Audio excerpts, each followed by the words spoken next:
What a beautiful morning we have today with, or well, when I first tested it without the Viltrox 85mm 1.82.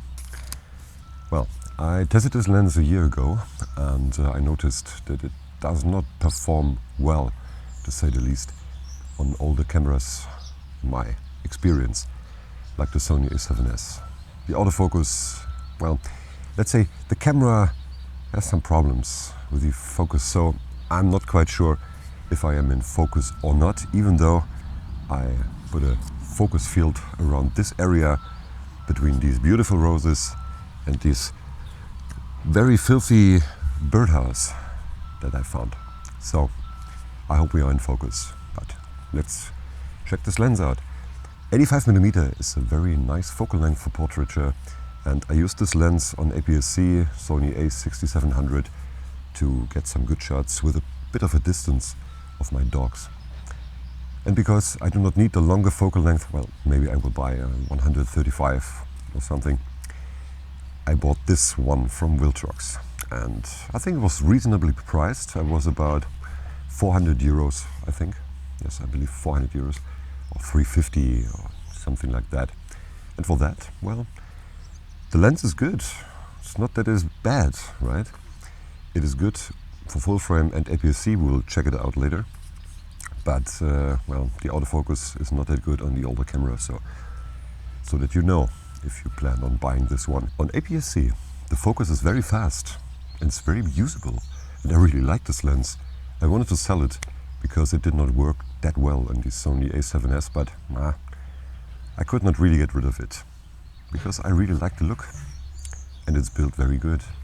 So let's check out what we got inside. We've got 10 elements in 7 groups, which will give us 3 complex groups, and we got an element to group ratio of 1.42, which sounds good in theory, sounds good, but we have ED glass. So, and the ED element of this lens is, well, almost at the back of the lens. So it corrects what comes through almost before it hits the sensor.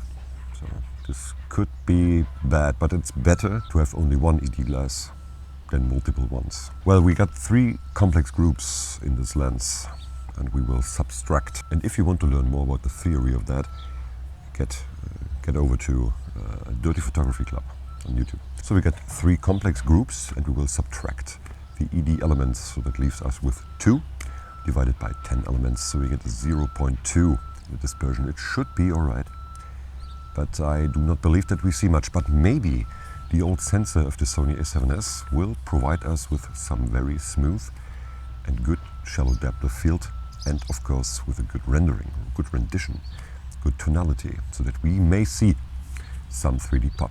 But I doubt it. With a few pictures I saw the effect a little bit, but I'm not sure about that. We will see. Do you see anything on this camera?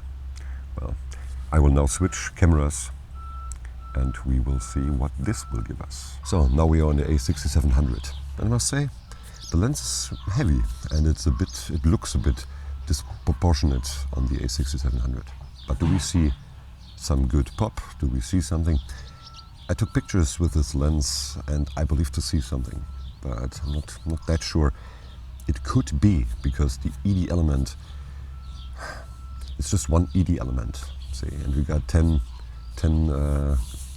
elements in this lens. I'm not sure.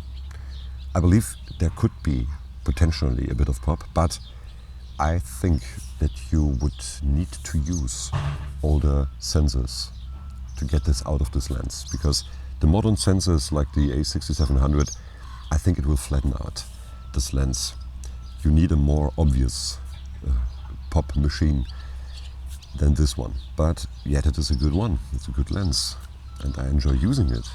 But since I'm going for the aesthetics of this true to life rendition, true to life tonality and 3D pop, I think if you are looking for this effect, we will check some other 85s that will give us better amount of this pop, but most likely they will not have autofocus, right?